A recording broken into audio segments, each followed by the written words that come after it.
All right, guys, we got a lot to talk about, and I wanted to just do the breakdown for for example, the one breakdown, like the 131 Kongthoranee, but I wasn't even able to finish my freaking stream for those who were there, and I appreciate to all the guys who were there in the chat. Let's grow that shit. That shit was awesome, and I really like talking to you guys while the cards go on. Some of the fights, because Lucas Gabriel was kind of boring, so that's kind of why. But anyway. Enough of that. Let's go right into it because a lot of stuff happened this weekend. A lot. So, first up, Shots Out Beyond Kickboxing. Great outlet. Like, pretty much the only straight-up kickboxing outlet. They're independent. So, they have a Patreon button that should tell you they could use some support. But anyway, what I was going to say is that what's going on here is that K1 is dying, which is kind of hyperbolic, but it's really not, though. Seriously. K1 is not looking good right now because they've lost 5 notable fighters. 5. You got Takeru initially, you got Misaki, you got Yuki. We'll go into Yuki. And now we got Taito Gunji and Masashi Kimura. If you don't know who Taito Gunji was, he lost his belt to Takumi Terada, I believe, in a close fight. Some people thought Taito Gunji should have won it. But basically, he lost to one of the Team Baselius guy.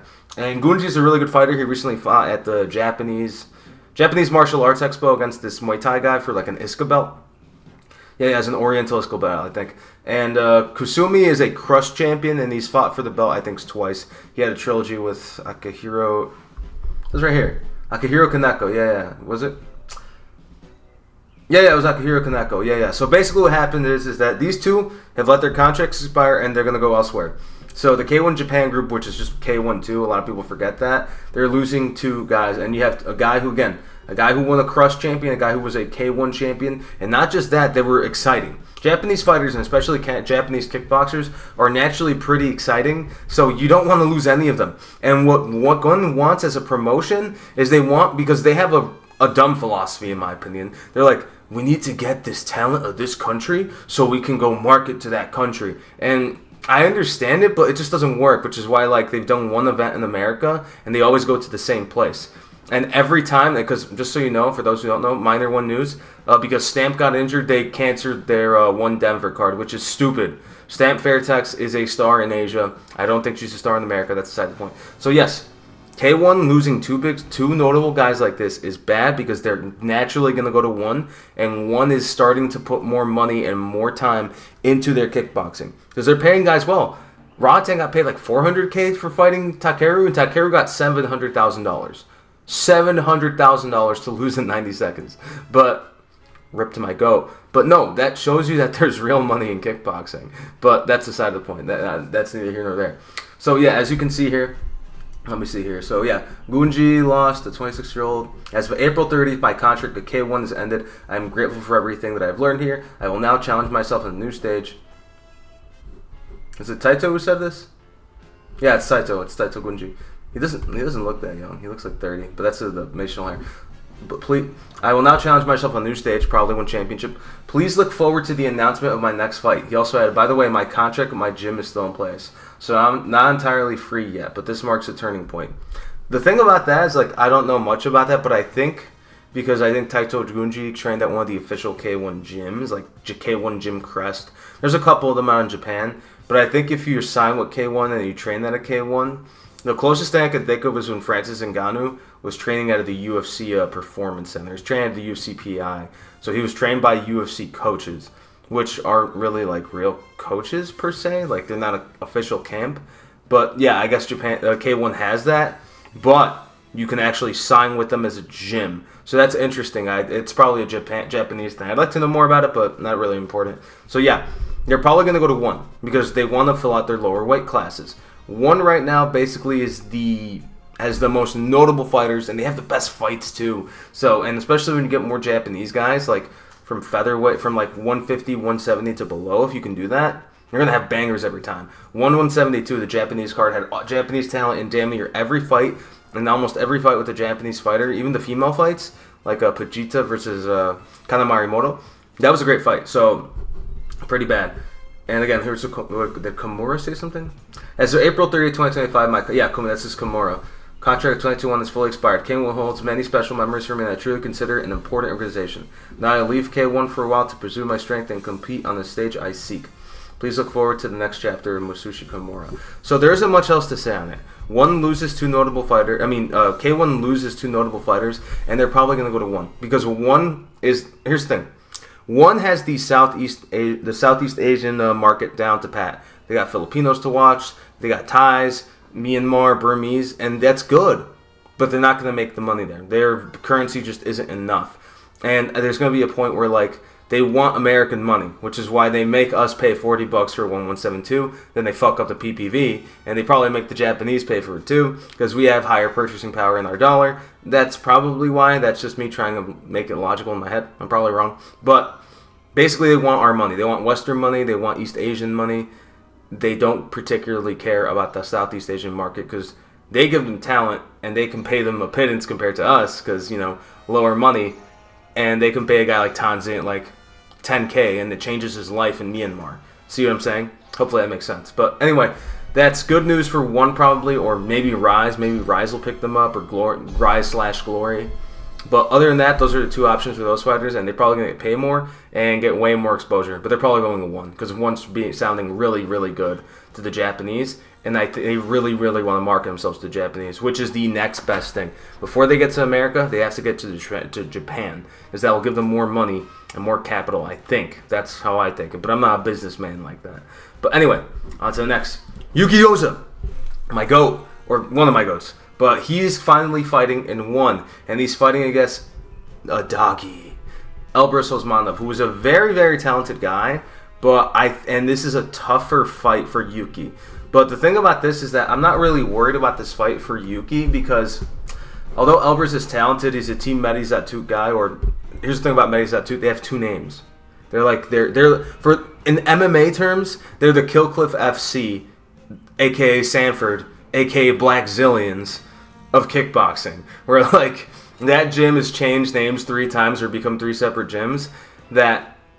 Also they were Hard Knocks like 365 at one point. But anyway, that's beside the point. Might be wrong on that one. Correct me on that one, comments. But what I was gonna say is that what's going on with that is that although Elbrus is a good fighter and he can do a lot of things, he's been mostly fighting Muay Thai guys, and Muay Thai guys who like aren't that good at kickboxing. And for example, this fight's happening in 3 weeks too, so it's gonna be crazy. And I'm picking Yuki to win, but those Medizatut's looking good, man. They have so many good fighters. Remember, they got Chingiz out there, so Chingiz is helping these guys too. So it's one of those things where like it's gonna be a hard fight for Yuki just because it's a good gym. It's a good gym. Nabil, Osmanov, Abdulla, Akif, the guy who knocked out Nolan recently, Chingiz, Roman Krickley, I think, trains out of there too, because him and Chingiz are close. Yeah, Roman Krickley. Basically, you have a big stable of a lot of super talented guys out there. But that's beside the point. So yeah, basically ever since Yuki literally left the gym, and for those who don't know, when he left K1, he quite literally was like, these guys aren't talking to me, so I'm going to literally turn in my belt, because I guess they do belts differently over in Japan, where like you just have to, if you win the belt, you hold on to it, then you give it back. It's not like in America and the West where like every time you win a belt, you literally win a belt. Like they're viewing it like once you're fighting, you're not the champion. Or like I guess there's the mindset in Japan that, oh no, you're the champion. The belt's right there. Once you lose it, you have to give it to the opponent, and so on and so forth. Which is interesting, but I don't like it. But that's beside the point. So yeah, the thing about that is that Yoza's looking pretty good. Wait, is Yoza? No, Yoza isn't on a 10-fight winning streak. No, he is on a 10-fight winning streak. I'm on crack. But yeah, man. The thing about Osmanov and why I'm not too worried about this fight for Yoza is because here's the thing.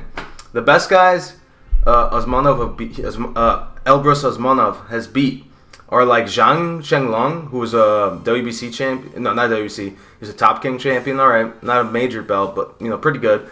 And then Nathan, I have written down here. Let me look at my notes, guys. I got some notes over here that I'm looking like a cheat sheet. But no, the guy he fought. God, who was it? Nathan Bendon. So Nathan Bendon was a 2-division WBC Muay Thai champion. But as we know, WBC there's 1 champions and WBC champions, and I would put the WBC slightly at or a little below maybe like a stadium title. So it's one of those things where he's fighting guys that are Muay Thai guys that elbow and knee and clinch, and he's kind of beating on them. He hasn't really beat a true kickboxer in my opinion. where Yoza's been running through people, and his style is something that Osmanov has never seen before. Only thing Osmanov might have on Yuki is athleticism, but Yuki's a fucking monstrous athlete, and he's obliterated way better fighters than guys than Elbrus has beat. So that's why, although it's a great fight, I'm just more so happy to see more Team Baselius guys win. But the thing about that is there's a little curse that seems to happen where, like, again, you've seen guys who were Lumpi, Raja, K1, like fucking Noiri and Takeru struggled in their first fights, but they had hard fights, though, Sidichai and Superlek. But it's a trend that, like, remember, Rafi Bowick, Suablak, all these guys struggled in their first fights or they failed in one. So it's one of those things where that's the thing I worry about, where I think this is the lowest level that you can put Yuki at. But even then, it's just a little nerve-wracking because so many good guys who go to one end up struggling or losing that first fight. So it's a little interesting on that part. So other than that, though, there's not much else to say on that. I hope Yuki wins. Let's go Japan. Let's go K1. I love this hoodie. But other than that, though, yeah, not much else to say. It's time to talk about a bit of the elephant in the room that wasn't really much of an elephant, but it needs to be called out. So Glory Underground. Glory came back to America. And it was fucking awful. Not the fights. The fights were good. Everything else was awful. Look at Joe Valtellini in the background. Do you see Joe there?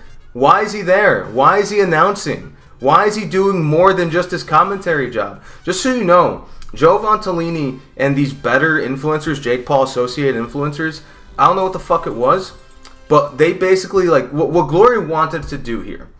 They wanted to basically make a, what's it called? Let me go in, like here. These people were shitting on it here. Like they had these two Jake Paul cronies. And people were like, what the fuck is this? Who is this for? Like, why is Chico Kwasi and Tyjani Beztati and like Stefan Latescu and Michael Boapeah, why are these guys fighting here? Why are two champions, two current champions, fighting at the Better Warehouse? Because when I thought it was happening, I'm like, oh, cool. They're going to make it like a UFC Apex. You know, a low production place that they own or they're heavily associated with, that they can just put fights on at low costs and just keep the ball rolling, keep the narratives going, keep the sport moving, without having to put money into a stadium and potentially lose money. You have this place that you can literally do. And Glory's done that before. They've done the in-studio fights, but that was because of the riots that broke out when Rozak and Badr fought the second time, and then like Polish and Moroccan fans started slugging each other. Crazy shit, if you forget that. And this is awful because, as you can see, first time Glory's been back since Glory 72 in 2019 in the rack, which is where we're at right now. We're in the rack right now. If you are in Texas, I want you to know you are in the rack right now. If you're in New York, you're in the rack. Cali, you're in the rack. If you're in British Columbia, you're in the rack. Wherever you are, you're in the rack right now. I just want to let you know that. But anyway, this took place in Miami. And again, Jake Paul's place, like the Better Warehouse betting thing, and it looked like, and it was awful. It was awful. It was a lack of fucking professionalism, as you can see there, by the boys over at Beyond Kickboxing. The production quality took a significant hit, and although Joe Valtellini was on commentary, he was frequently overshadowed by two beer-chugging influencers affiliated with YouTuber-turned-boxer Jake Paul. Tim Hughes is not there. A goated American announcer with the fucking gruff, time-traveling-ass voice that, like, dude, I think I'm in the 1920s with this shit, which is awesome. Fucking love Tim Hughes and the way he sounds. But he wasn't there. It was, again, Joe doing the announcing, and then these two guys, because they did like some stupid better draft where they basically were betting against each other to make it more influency. This guy would announce one fighter, this guy would announce one fighter, and they're not announcers, so they didn't sound good. And it's like, dude, this is awful. This is trash. So anyway, so what happens is that, you know how Karate Combat, because Karate Combat also does their own thing. I think they do at Universal Studios, they have their own place where they constantly use. And also, one does a similar thing where, like, Lumpini's basically their fucking Apex. They run it out every Friday. They're trying to do the same thing in America, so that way they can have fights in America that Americans will watch in prime time, like 7 a.m., 6 p.m., short cards that are inconsequential. But it failed. Or at least it's the first time. I think Glory should try this again. But first, let's break it down. I lost my train of thought there. So, again, a sparse audience of like 200 people, many of whom seem largely uninterested, which is true. Literally, Chico Kwasi and Tyjani Beztati are fighting, and you have people in the front fucking row on their phones, probably trading crypto or some bullshit. So, like, that was a horrible look. It was disrespectful to the sport, and I hate it. Glory needs to fucking up their A game, and if they ever want to go back to the better warehouse, they need to fix the production quality. They need to have, like, they need to invite kickboxing influencers, fight influencers. Like, Karate Combat would invite a lot of Instagram influencers, and yeah, OnlyFans thoughts, stuff like that. But they would invite, like, Taekwondo guys, karate guys, MMA guys. You would see the guys from, like, McDojo Life, Erickson Samuel, who fought there. I think you'd see, like, one Swedish karate guy. You'd see a lot of people that were associating with fighting go there. And I'm like, this is good. I like this. This is fantastic because although, yeah, it's influencery, it's in the sphere of fighting and you're not going to see anything really that offensive, which is good. It respects the sport. And, yeah, they shifted more to, like, all right, more trash talk, this and this, because unfortunately, like, it's an unfortunate fact that, like, that honor, respect shit doesn't make money, which... It's unfortunate. I don't like it. I wish it wasn't like that. And I don't like it at all. But whatever. That's just me being a little demoralized by the state of society. But that's beside the point. Anyway, back to the topic is that as they were doing this, it just the credibility it just made kickboxing look bad. It made it look bad. And because of that, YouTube, if you were on the live chat, also the audio sounded like shit on the YouTube stream. They also played on the Zone. The Zone stream was fine. But guess what? It didn't look like a DAZN stream. It looked like a $5 Triller card for some regional fight. And it's like, enough bitching about the production quality. Enough bitching about the production quality. Read this article. Highlights it really quick. But it's just one of those things where, like, who was this for? Who was this for? It didn't feel like it was for American kickboxing fans. But anyway, let's talk about the fights. And we're going to go up in order. Devin Nichols versus Dimitri Lyman. They basically gave these guys, like, a fight. And it was an okay fight. Basically, two low-level American guys fighting. The one I really want to talk about is Gary Mack. So I'm not going to play highlights because Glory's fucking copyright struck me in the past. So, just so you know, the whole card, they did like a 40-minute highlight video, which is pretty good. I've liked that they've done. They do these like full card recaps where you can basically watch the whole thing, like the highlights. And it was pretty good. The fights were good.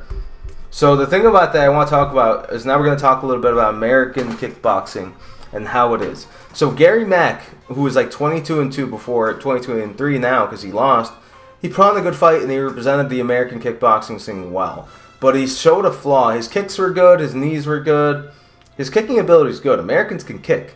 It's just that our approach to boxing in kickboxing is too Western and too points-based. What I mean by that is he was boxing to kind of just outpoint Andrija Stankovic. Did I say Stefan Latescu? No, yeah, Andrija Stankovic. Excuse me.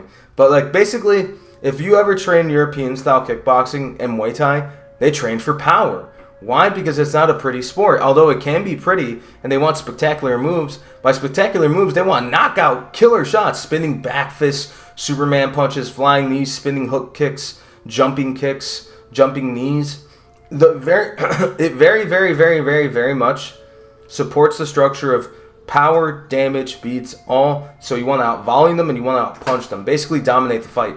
But like if you like try to outbox a guy all pretty, it won't work. It'll work against you, and that's kind of what happened because every time like Gary Mack would throw a hook or a jab, Stankovic would throw a hook and it'd be way more powerful, it'd get way more of his respect, and it was way too American-oriented with the way the boxing is. So, and the way I teach my guys is, hey, we train for power. If you're going to throw basic combinations, you're going to throw them hard because that's what's going to win you fights on the amateur scene.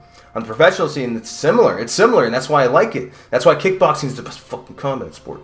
But that's the side of the point. Basically, Gary Mack, good fighter. I wish him nothing but the best. I hope he becomes at least like I think his limit is probably an ISK world belt, but that's what? That's probably the American limit right now. If like my guys were to go to pro and we were to win like an ISKA belt, I would like be like, dude, I'm the best American coach of all time. But that's beside the point. But anyway, so yeah, good fight for Gary Mack, but I think he needs to train camps, and he probably has to train out of Thailand or Europe. It's unfortunate. I hate saying it. Or out of California. But they're probably the best fighters are out of California. Or maybe go up with Joe Valtellini up in Canada. But again, sucks that you got to leave America sometimes to do good for America. At least from kickboxing and Muay Thai. Next fight, Don Snow versus Younes Smaili. Not much to say. These guys are inexperienced, but they put on a good fight. The only downside to that fight was just the two influencer guys that bet on each other or whatever. I forget what it was. One bet on the other. They gave him too much airtime. They should have like just done something silly after every fight. Like, haha. They let them commentate. So they're basically 4 commentators, 3 legitimate ones, 1 legit, that being Joe. But whatever. Good fight by Don Snow and Younes Smaili. Not much to say. It was exciting. It was an exciting fight. Good fight. And that's all I can really say about that. Now, the one I really want to talk about is Michael Boapeah against Stefan Latescu.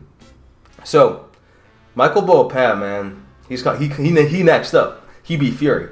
But anyway, what I was going to say is that Boapeah and Stefan Latescu, great rise, tragic as fuck downfall for Stefan Latescu. So here's what happened here, because we're going to read how it goes. So Michael Boapeah, I'm gonna just kind of show what went on. Basically, like, he crushed his leg, and he quite literally made Stefan turn his back a couple of times. And he crushed his calf. Stefan couldn't do nothing. Michael Boapeah has leveled up. And in the first round, he was boxing him up, hitting him with knees to the body. Stefan took it well. He'd throw back. But again, that was one of those things where Michael Boapeah is like throwing with power and not working Stefan. Stefan has lost his fucking confidence, man. I remember watching him in K1. I'm like, wow, he's going to be good. Then he came to glory. He gets a knockout against Abrim Al-Moudi, I think. The same guy Boapeah beat his last fight. Then after that, I think he gets another win. And he's been on a 4-fight losing streak, counting this. And he just beats the crap out of him. And, like, he gets him to, like, he got some stretching the calf. Like, he just obliterates the calf. Let me just, what happens here? Like, look at literally here in the last round, or the second round, right? If it'll load. And it hates me right now. Basically what happens is that he quite literally gets him to straight up give up. Yeah, there was also another thing to note, that the referees also got the fight should have been stopped. There were 3 knockdowns in the second round, but they let it go like it was boxing. But it should have been ended before this. But in the final knockdown, like, what happened was that okay, won't play. He basically figured out Latescu, and quite literally he hit him with the final calf kick, and Latescu gave up. He just turned his back, and the ref stopped the fight. And I'm like, dude, this is a horrific downfall. Horrific fucking downfall. I don't know if he stays in the promotion. That tells you how good Glory is as an organization. When you go there, they're like, yeah, oh, you're good outside? All right, cool. Fight one of our guys who's really good. Top 5, top 10 guy. And then either they do really good and they're like, yeah, I'm him, bitch. I'm about to be champion. Or they get obliterated. It's fucking crazy. Fucking crazy. But that's kickboxing. That's why I like it. It shows you how good you really are. But it sucks, though. It sucks because then you see some tragic downfalls for some guys that you kind of wish succeeded.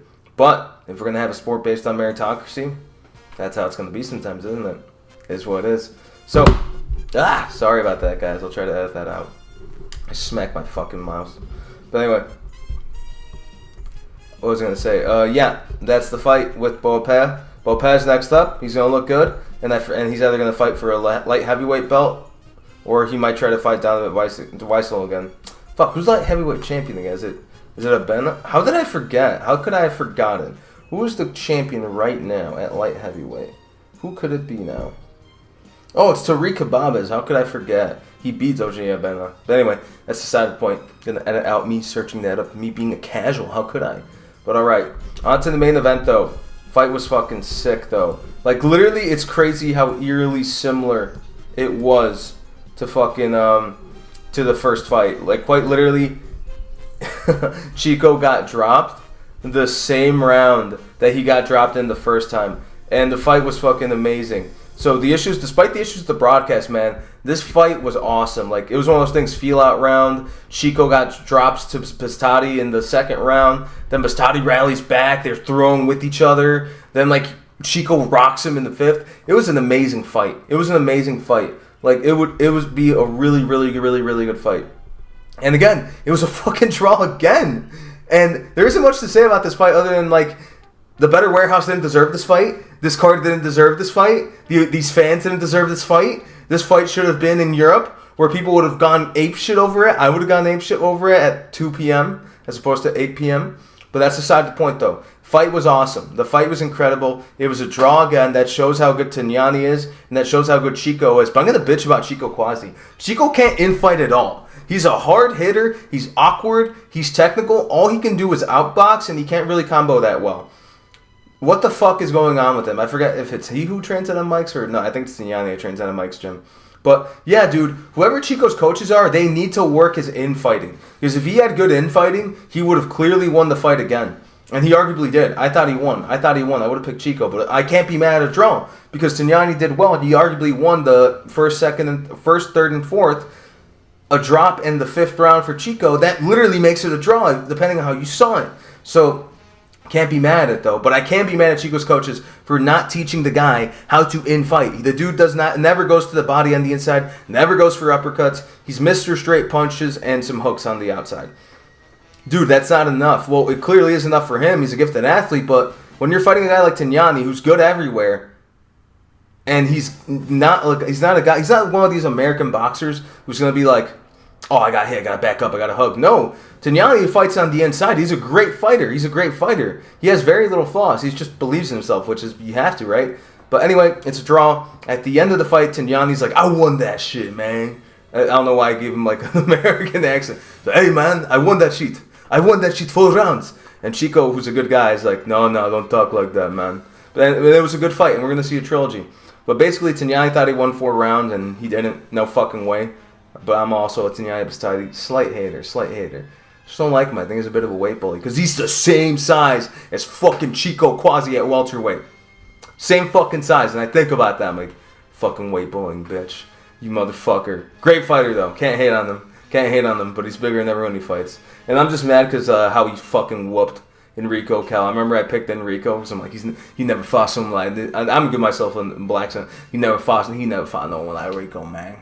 Rico got that output. And then he fucked up Enrico and like made him like he punched him in the eye. Enrico's like, oh! Standing 8 count. But anyway, other than that though, great fight. I hope we see it again. And yeah, on to the next. Other than that though, wait, not on to the next. One more time. Let's watch what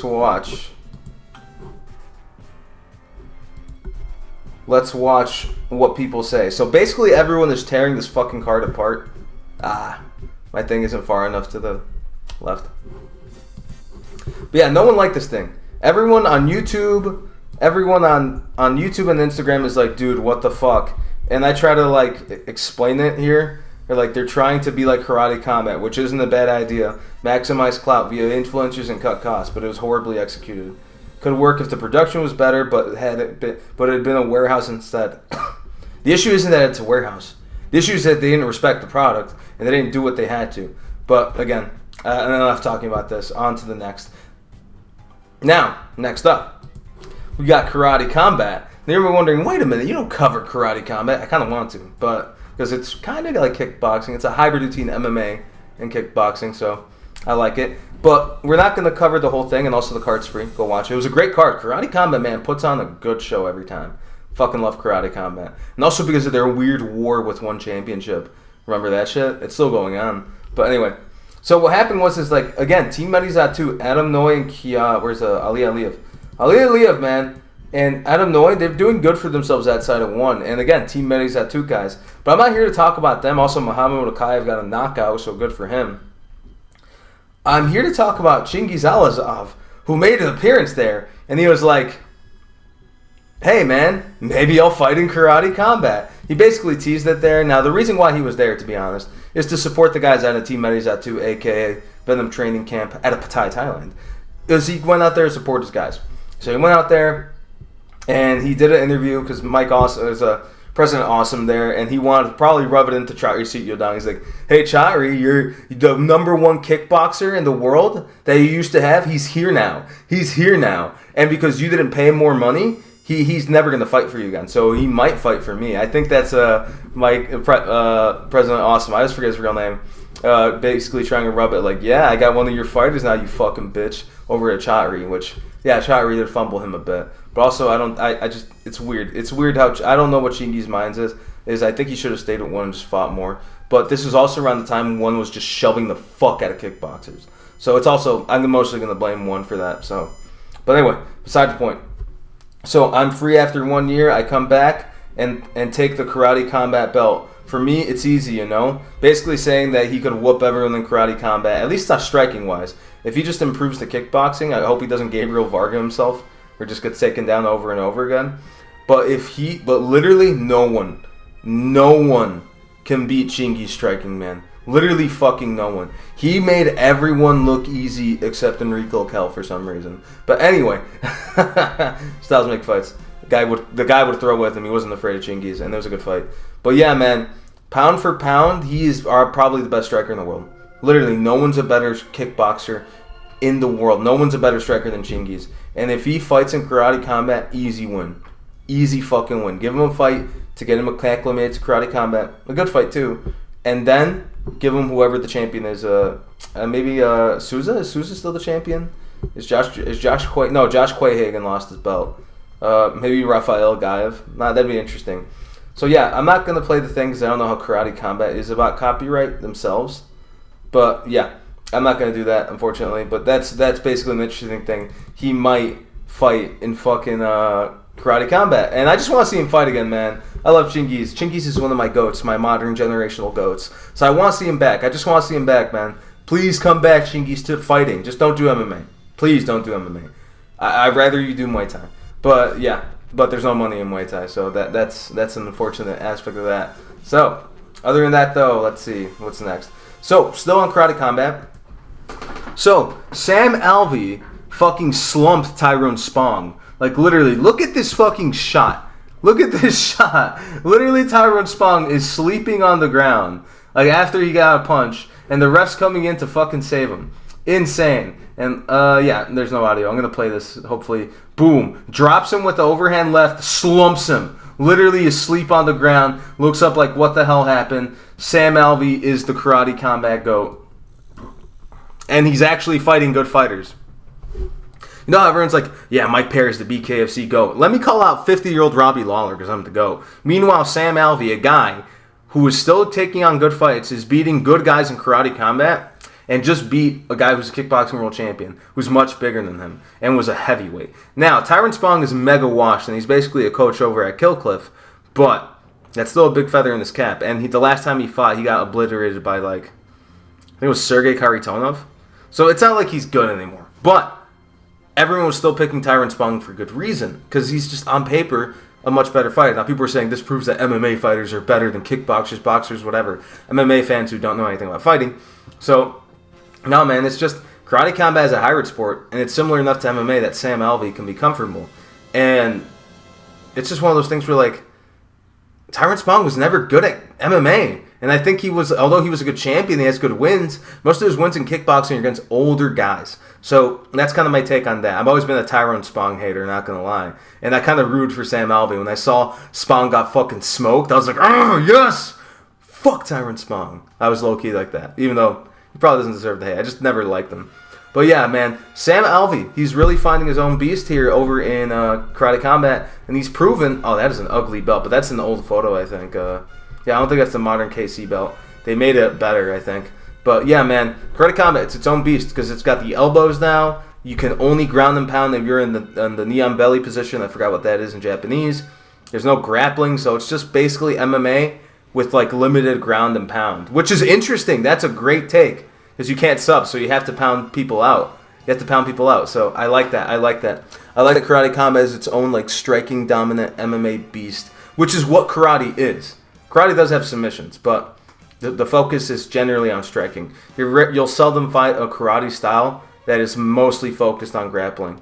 The only thing I can think of right now is Kudo. And Kudo, for those who don't know, is a hybrid karate style for the last 20 years. It's basically MMA. It's just combat sambo and a karate-gi as opposed to a sambo-gi. So, interesting take on that. But other than that, though, good for Sam Alvey.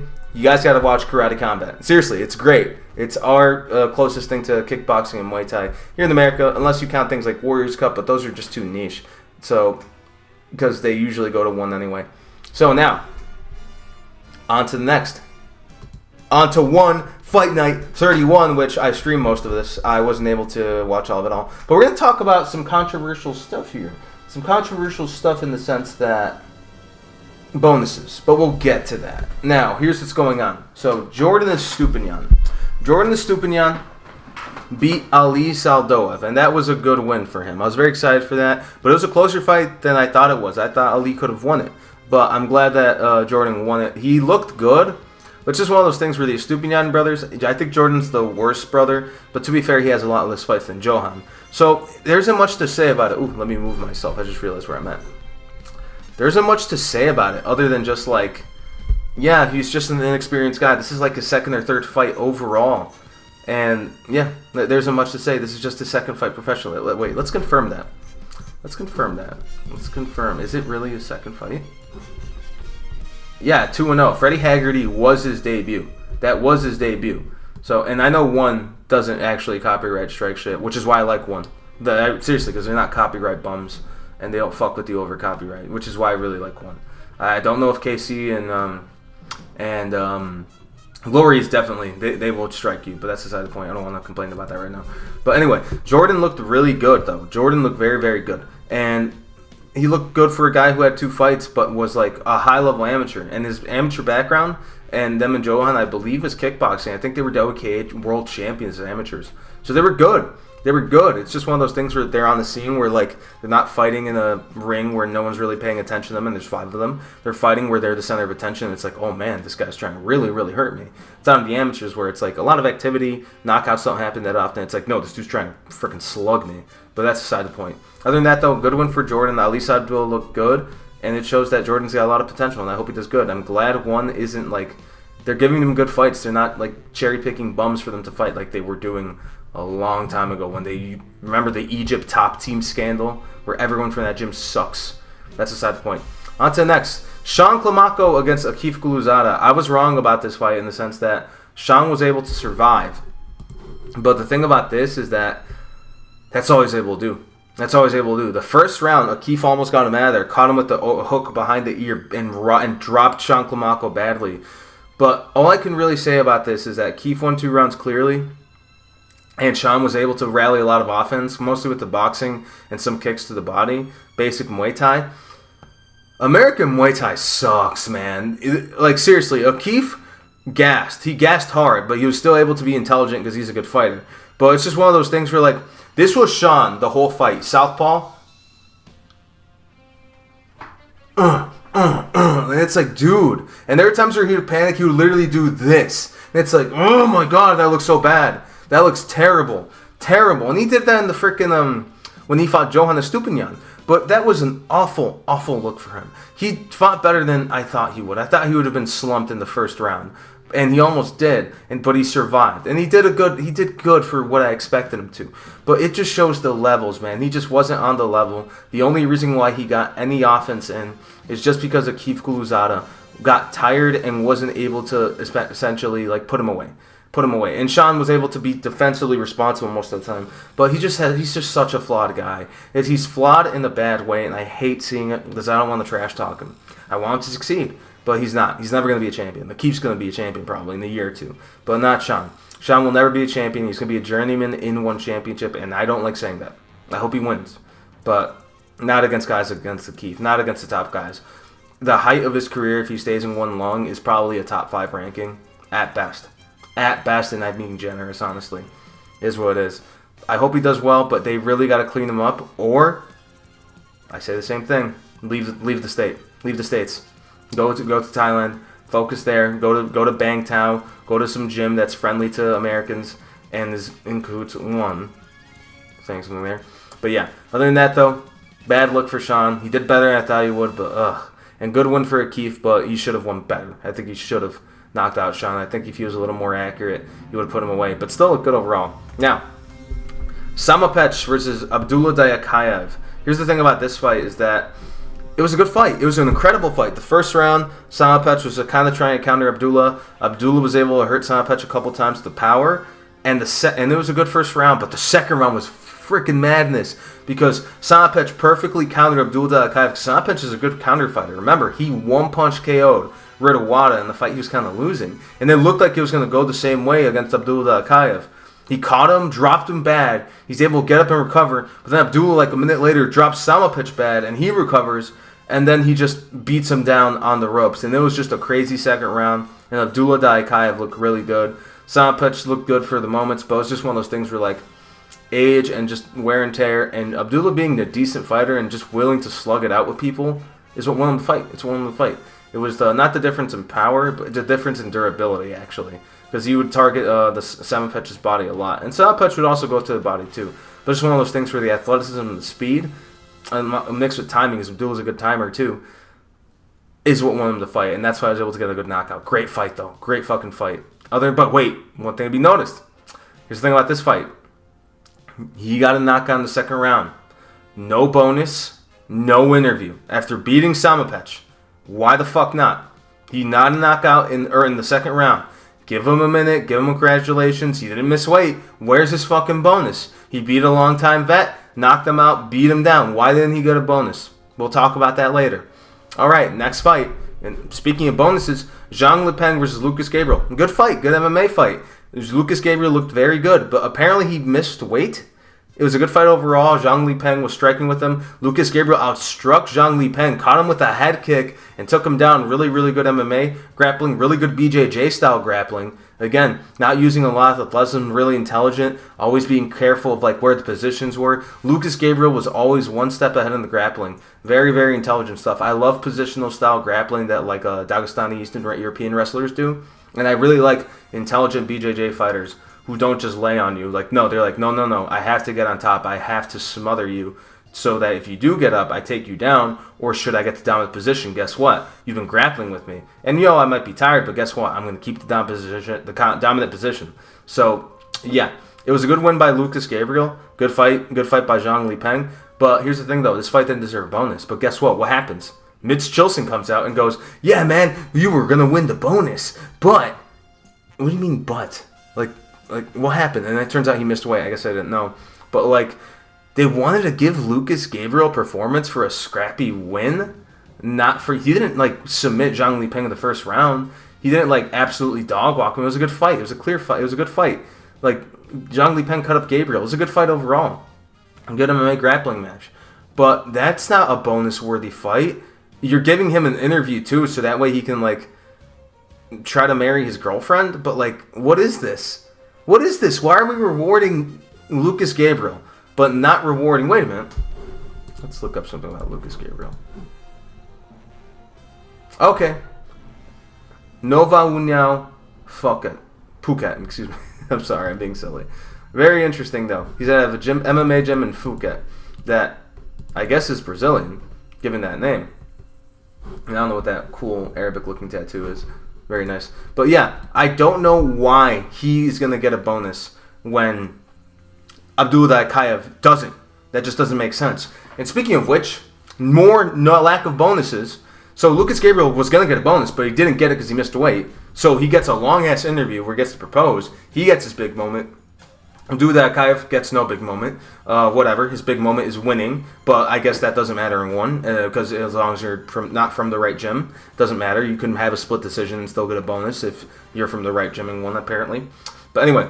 But Lucas Gabriel isn't. So I can't lob that accusation in this. Now, Liam Nolan. So now is it Trujillo pulled out. And he got Abolfazl Alipourandi. Hopefully I said that Persian name right. And yeah, just to confirm, Team Medizatu. So he's a Medizatu guy, and there isn't much of a record on him. I couldn't find a lot on him. So he debuts. Shit. There we go. I accidentally deleted it. Anyway, so he debuts, right? And he fucking slumps Liam Nolan in under a minute with a head kick. A fucking head kick. Incredible win. Absolutely derails Liam Nolan's return. He's probably going to fucking stay retired after this. But what happens? Abolfazl Alipourandi literally got a massive upset as a big underdog, as a late replacement, gets a head kick knockout against a British Muay Thai star who was very promoted by one. And what happens? No bonus, no interview. Why the fuck not? This makes the promotion literally look fake. Because what is happening here? This isn't like on One Friday Fights where they can sweep it under the rug. This is on primetime in the United States on Amazon. What is this? What the fuck is this? This is bullshit. This is absolute nonsense. So I don't understand why they're doing this. It makes the promotion actually look fraudulent. It makes it look crooked. And that is awful. That is fucking awful. Either don't offer bonuses or just change the way it works, because this is clearly not a real bonus system. It's not actually... Because again, And you can argue that they don't. They just go, shot receipt, you're done. It's giving you 50,000 whatevers. Like, the UFC at least says it's a fight of the night or a knockout of the night. Well, no, there's no knockout of the night. It's performance and fight of the night. Now, they got rid of the submission and knockout of the night because, you know, they're cheap. Because fuck them. But anyway, so they did that. And it just makes, it's just a terrible look. Terrible look. Good for Abolfazl Alipourandi, but watch him give him the hardest fight that he could possibly find. They're going to give him fucking Sentiment next or some bullshit. And hope that he gets knocked out. But you'll probably fucking knock out Sentiment too and still not give him an interview or a bonus. Because, you know, fuck you for, how dare you win a fight? How dare you win in a meritocratic sport where anything can happen, right? Just make it, just shut down one and make it a WWE fucking pro wrestling promotion. Why don't you? I don't know if Thailand has a big one of those. Maybe they need them. But anyway, on to the next. Grappling shit. We're skipping that. I don't give a fuck that Tyrone Spong one. We have enough people who cover that. Anyway, Kongthoranee against Nong-o. This is a good fight. This is a really good fight. Like, again, Nong-o, I don't know what he did, but his gas tank was looking incredible and he was looking more of himself. His power wasn't quite there because he was never really able to hurt Kong, but he was able to outwork him and wear him down. Like, he clearly did something to Kongthoranee, landing to the body, targeting the arms, because he knew his offense was a lot of punch-oriented. He was forcing Kongthoranee to double arm block, and it was a great game plan by Nong-o, man. Nong-o looked good. Nong-o looked good. It was a close fight, but I personally gave it to Nong-o. Anyone saying that this is a robbery or, oh, they robbed Kongthoranee because they don't want him to fight Rodtang. Listen, man, I'm a Rodtang hater as much as any, like, actual Muay Thai purist is. But, nah, this is a Nong-o win. And I don't care if you think Nong-o's chinny. He's a good fight for Rodtang, although I would pick Rodtang in that fight, if they even fight at all. For all I know, Rodtang just doesn't fight at flyweight anymore, and he should stay kickboxing because he probably makes more money there anyway and doesn't have to fight as often. But, yeah, man, like, Kong won the second round by rocking Nong-o badly and almost knocked him out, but Nong-o was able to keep his wits about him to defend well, clinch, do the right things, and still fight. It was just a great fight, man. It was a good fight. The only downside to this is that, again, not much to say about it. I mean, it was a great fight. Nong-o had a good game plan. Attack the legs, attack the arms, attack the body. Try to make Kong more tired than he was. And Nong-o was tired too, man. I don't care that people were saying, oh, Nong's on roids. Maybe he is. But I think he just wanted more. I think he wanted to prove a point that, like, dude, I have 1-4 in my last 5. This cannot persist. So I have to win this fight. And he did everything he could. Because it was a hard-fought fight, but it was a clear win. Clear fucking win. But the only downside is look at this shit. Look at this fucking shit. He gets a $50,000. Was it a 50K? Yeah, $50,000 USD bonus for having a good fight. Meanwhile, Abdulla knockout machine, no bonus. Head kick KO in a massive upset, no bonus. And just so you know, I've been told by people that, hey, I'm too hard on ties. And then guess what? By Low Kick Spam Fan, bonuses are only for fighters from Thailand in certain gyms. Gave that a like. Abdulla is like, what the hell? God, mush it all into one big bonus and give it to Nong-o for being a legend. Fuck you. That's bullshit. Oh, you're a legend. You should get money. Asa Tempao should have got a bonus for beating Sexton as well. How they give bonuses is beyond me. Medizatu. Incredible performance without bonuses. So everyone's like, this is bullshit. And look at this. That's how you lose credibility and how you lose fighters. Who will sign elsewhere at the first opportunity? And then somebody wrote, your camp leaders in here. Let me see. Let me see who this guy is. Homeball. Maybe this guy's probably Thai. Again, not trying to be mean. This is how you lose credibility and how you lose fighters who will sign elsewhere at a first opportunity. Frank Zizek, for their nationality. Is that your idea? And he deserves it more than. Why? More than them? Why? Why does he deserve it more than them? He came back from being almost KO'd and pushed all the way until the end. That was epic and could be argued. Fight of the night. This is not surprising. It was an epic fight. Alright, that's not a bad argument. So, no, sadly, there's no KO bonus of the night and one. It seems Friday fights, at least they should have got 350K bot. Alright, this guy's at least trying to make a good argument, good faith. And so, me, because I'm a bit of a salty jerk, I'm like, who told him winning by knockout gets a bonus? You should have to have full weapon in Muay Thai. This guy's a Thai. Don't bother any of these people, by the way. Fucking leave them alone. Just saying. Just because they're wrong on this doesn't mean you should go fucking annoy them. Leave people the fuck alone. We can be salty about this in my comment section. Don't bother this Thai guy. Anyway, Oh, I was being a jerk. I'm not going to lie. Oh, look, a Thai defending unfair treatment of Farang's. Typical.